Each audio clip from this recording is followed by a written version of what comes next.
that much with Matt Walter either. Plays very when he gets called upon. Third and short, Brian Moniz is in. And a push forward behind Brett Jones, the top offensive lineman of the Stamps this year. Flag on the play. Usually in the offside area. Shane Bergman losing his Offside. helmet. BC, number 95. 5-yard penalty and it becomes first down. Marcus Dixon, the newcomer at defensive tackle, offside. John Cornish currently leads the Canadian Football League in rushing. In fact, has a huge lead over John White of the Edmonton Eskimos. Be his third straight. Tied Johnny Bright. Mike Pringle had 4 consecutive, and Great George Reed in Saskatchewan with 5 in the 60s. A rushing title likely in 9 games. Half a season's all he needed. First and 10. Make the mouth. There's Marquette McDaniel and Dante Marsh, who's missed the last 5. Makes the tackle on McDaniel, who again was hurt in the final game last year here and wasn't available for the Western Final. Watch what play action can do if you've got a good running game. Drew Tate right behind the goalpost going with a little play action here. Watch how it draws the Lions right there. Lions coming inside. Linebacker Alex Hoffman-Ellis biting in on the run game, and Drew Tate had the choice to throw or run for 20 yards. First and 10. There's the pressure from Hoffman-Ellis. McDaniel the catch, and J.R. LaRose had spied him and brings him down behind the line of scrimmage. J.R. LaRose is holding his left arm. Looks like he's going to stay in. Close in a hurry. One thing I noticed right out of the gate, that Dave Dickinson is not wasting too much time getting the football in the hands of Marquette McDaniel. He looked like he's the feature receiver tonight. Try and get him ready and prepared coming off that 6-game injury list for the Western Final. No Nick Lewis tonight. He gets the week off. Second down and long, and Mallett can't make the catch in open space in the flat.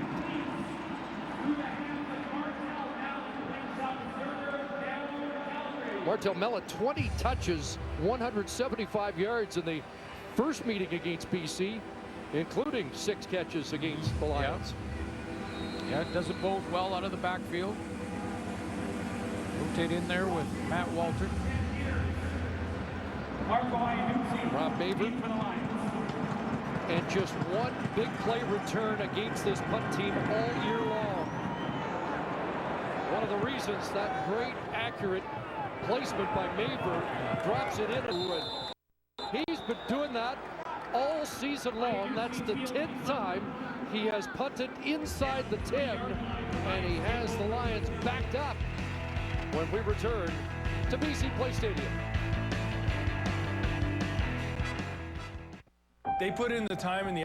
I'll take it. And a real highlight, he'll take it. Yeah, I guess. Doesn't get much better. Great draw weight here to just drop it. I mean, it's the placement for a punter is so important to help the coverage team. But if you can do this is the bonus to get it inside the 10-yard line.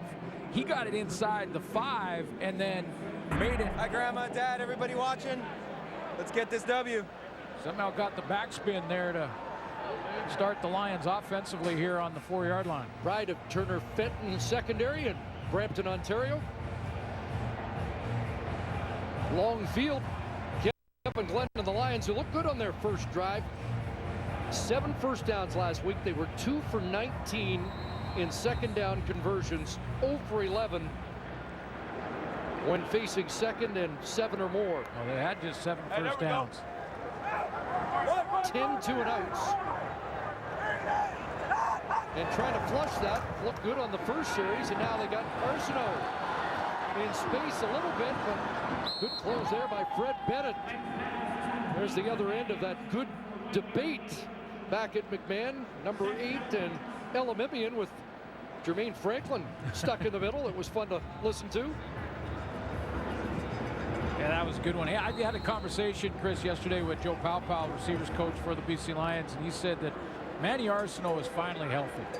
You know, it's something they didn't want to talk about for a couple of weeks, obviously, but he is finally back and healthy. Expect big things tonight and in the... Just 80 2 yards in the last 4 games for our Snow. Kevin Glenn going to air it out. Ernest Jackson behind coverage, got it. Second catch of the first quarter for Jackson, and it's a big one, 36 yards. Kevin Glenn looks sharp, and big throw from the shadow of his own goalpost here. So he's going to run that corner route. 4 receivers to the wide side of the field, working in tandem with Manny Arsenault on the post, and then Ernest Jackson on that corner. Didn't have a big play last week on offense. They had 2 tonight. The Logan 21-yard run, and now a 36-yard pass play to Ernest Jackson.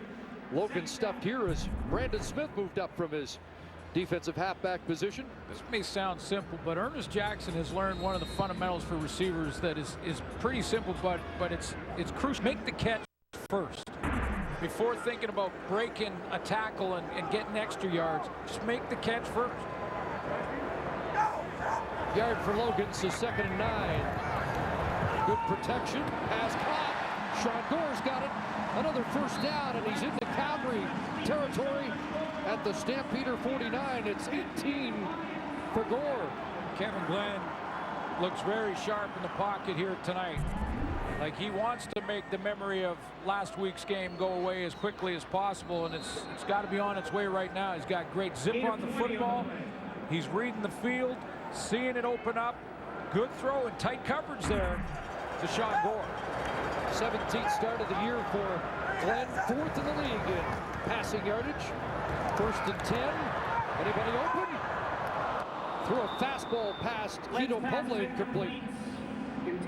Lots of time, but nobody was open.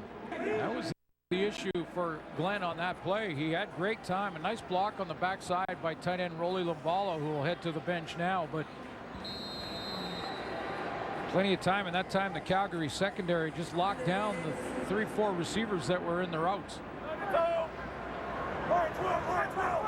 Good start for Glenn.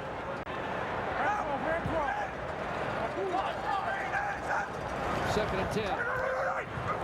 Quickly looking for Jackson, who didn't track the ball. It was thrown behind him with Buddy Jackson in coverage. Kevin Glenn had to chuck it and duck it. He had to chuck and duck here because he had, I think it was Quinn Smith right in his face, defensive lineman on the stunt, and he just had to bail on the throw and about halfway through the release point. Looks like he's going to head straight to the bench and discuss some of the pass protections. Ricky Schmidt will look for the corner as Maver did. This one will sail out of bounds a little further up. Let's see where they spot it. Looks like it'll be around the... Well, they're still marching up. Is it going to be an illegal punt? It is. It went beyond the 20. They're ruling it out at the 21. So just a 28-yard punt. And they'll lose 10 on the penalty. So there's the difference between Maver, who drops it into the 2. Illegal punt out of bounds. BC, number 6, 10-yard penalty from where it went out. First down. And here is an 18-yard difference at the end of the punt. Important phase, and that's why Maver is the special team player for Calgary in 2014. And the Lions started on their own 4. Calgary started on their own 31. Big difference. Big to Mallet, downfield. Open is Sherman Ocampo back in the lineup. He was KO'd in early October and is just returning a nice 20-yard pickup for the Sherbrooke product. Well, I love how Drew Tate has used Marquay McDaniel early in this game. Then he fakes it to him on that flat route and goes over the middle. Sherman Ocampo. Final play of a brisk first quarter. Number 51, Mallet hits it right side and slices across midfield. Dante Marsh stepped up to bring down his former teammate.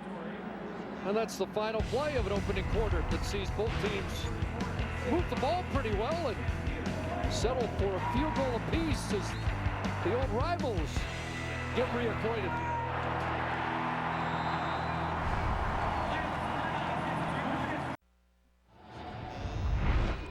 Announcement this week, and our entire TSN team want to congratulate first my partner Chris Cuthbert, 15 Grey Cups, is going into the Hall of Fame. Lowell Ulrich of the Vancouver Province and Mike Beamish of the Vancouver Sun also going to the Canadian Football Hall of Fame. There's Lowell Ulrich, or LU, on the left, and Mike Beamish on the right from the Vancouver Sun. On behalf of the entire TSN team partner, hey, I love the fact that throughout the years, the great respect you've had for the Canadian Football League, the passion you bring to the game, and congratulations, man. Appreciate that. We're going to keep a seat warm for you, and it really is an honor, and I'm really thankful for everybody behind the scenes that makes this such a great crew, and to go in with Lowell and Mike is an honor indeed. So didn't look like first quarter stats to me. Yeah, we slipped that in there, but congratulations again. Well deserved. 2nd and 5. They're going back to Campo, and he made the catch. What a tough catch that was. With Josh Johnson in coverage. So Campo, like McDaniel, back in this Stampeders offense and making an impact. 33 yards. Physical there. Josh Johnson tried to slow his route around that corner route, but he wasn't able to, and it was a tough catch. Johnson had caught up. Get a little congratulations from teammates on the sideline. Josh Johnson, of course, for the Lions, their rookie nominee this year. This has been next man up for Calgary at the receiver position all season long. And an endless list of guys making plays. Campo the latest. They think the sweep taped into the end zone. Rodgers in the air. Touchdown. Eric Rodgers has his first Canadian Football League touchdown. 21-yard strike from Drew Tate. The timing bang on here from Drew Tate. He lets go of this football just as Eric Rodgers is coming out of his break right down Main Street, and then puts it up there, receiver, to make the contested catch against the veteran Ryan Phillips. That's back-to-back excellent catches from the receiving core of the Calgary Stampeders. Went up and got it. He caught our eye in his debut against Saskatchewan. 5 catches, 72 yards, and now he's hit pay dirt for the first time.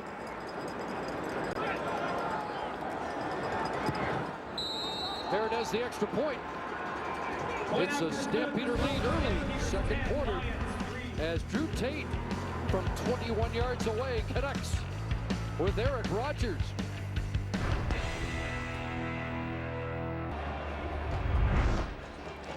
Marquay McDaniel making a difference even when he's not catching the football. There's the two players and two principals here. Watch the routes and how it influences the safety, J.R. LaRose.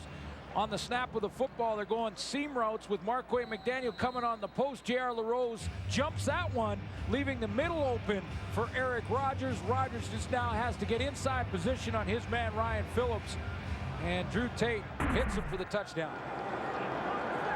There it is, kicking it to Iannuzzi. And Iannuzzi will be stopped short of the 30-yard line. Glenn Love, a former line the tackle. Also love the way that Eric Rodgers, a rookie, went up there and took the ball out of the air rather than waiting for it. Hold it down, B.O.B. Brahmin represent. 1Deezy, where you at? He's a difference maker, 16. So the Lions start just shy of their 30. Kevin Glenn, 6 for 9, 91 yards to start, and they fake to Logan, find Jackson, and he'll get pulled down short of the first down. Looks like he's got 9. Tackle made by Jamar Wall, who leads, or at least tied for the lead in. And the Pats are got the Ernest Jackson, he's wrestled down by Jamar Wall here, and it sits the nice coverage there, just sitting on that sort of bang road back to the outside, and then pulls the front shoulder pads right up and over. Got to get those straightened out a little bit. A new look. I thought shoulder pads were out in the 80s. There's Wall, 6 interceptions, so he's tied for the lead in that category with Dexter McCoyle of the Edmonton Eskimos. John Beck, short yardage team in, and flag comes down as he plunges. Looks like the surge enough for a first down pending the penalty.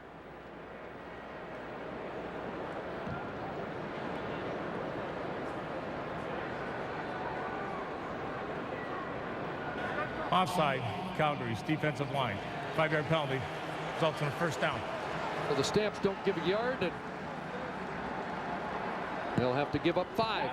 Calgary nominee for defensive player was Sean Lemon. Great second half of the season he's had. Could have been Jamar Wall. And take a look at Wall and his good play all season long, tied with Dexter McCoyle, as you mentioned, leading the league in interceptions. Juwan Smith, or Juwan Simpson, Brandon Smith also in the discussion. Logan, a nice burst back into Calgary territory. Coming back off a thigh injury, but it looks like the legs are fresh. 17 more for Stephen Logan. With Logan's speed and how he's able to bounce it so quickly outside, the Calgary defensive ends are going to have no choice but to widen out. And that should open up inside running lanes as this game goes on. He's got a great ability to break outside. 49 in his first 2 games against Calgary. He's got 49 already tonight, and he can add 5 more down to the 45. Brandon Jordan again in on the stop. But there's a sense a healthy Logan is going to really enhance the Lions' attack heading to the postseason. Without question. And chips in on the special teams, the return game. He's averaging around 9 a carry already tonight.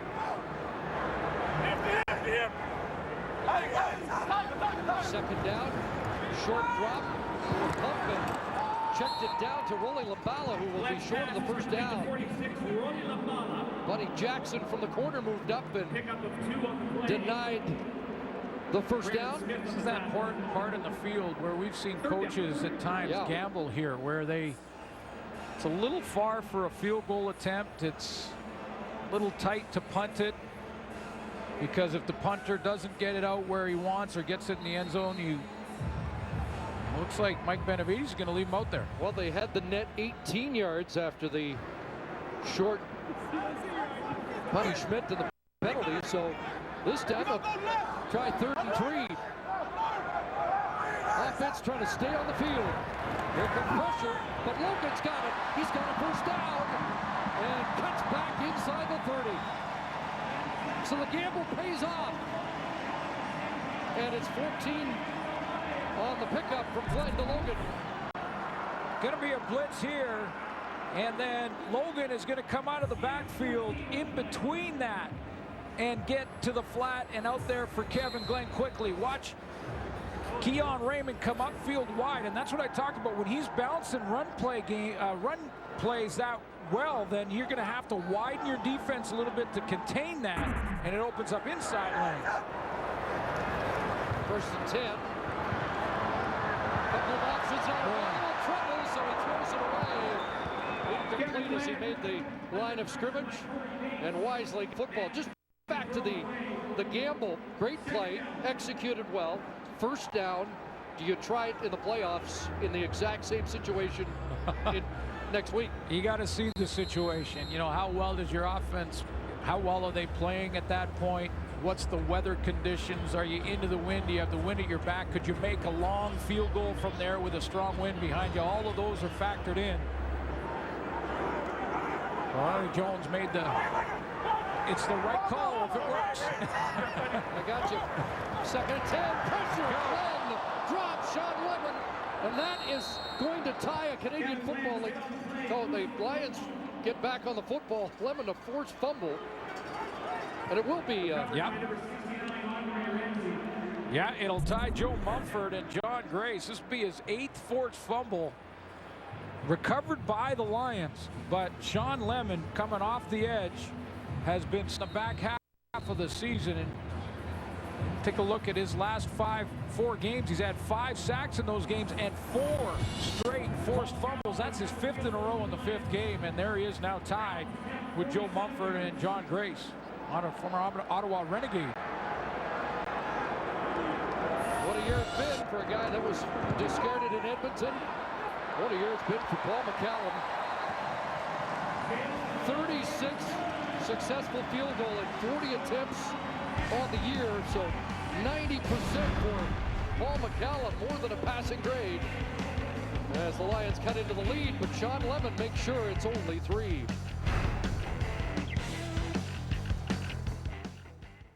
That's where I had my first cigarette. I felt so dizzy I almost threw up. Tried to quit lots of times, but it's hard. This is where I started smoking. This is